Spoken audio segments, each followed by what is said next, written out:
espacio transportable.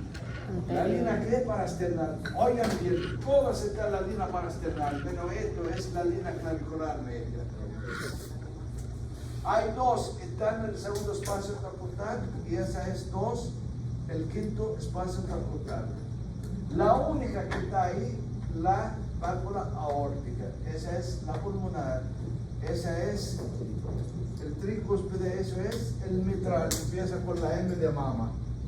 Por ejemplo, si el paciente tiene algún tipo de problema en la válvula mitral, pues inmediatamente el cardiólogo, sin pensar nada, se va por debajo de la mama izquierda. Está bien, auscultar ahí el foco de la válvula, el sonido, lo mejor que se puede escuchar en el quinto espacio transportal, línea clavicular media. Si tiene un problema en la válvula aórtica, entonces está en el segundo espacio transportal, línea parasternar derecha. Siempre hay que poner derecha o izquierda. ¿Estamos de acuerdo? Sí.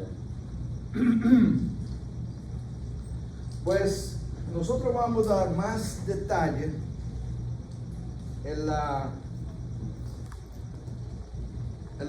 próxima clase, porque vamos a tener el corazón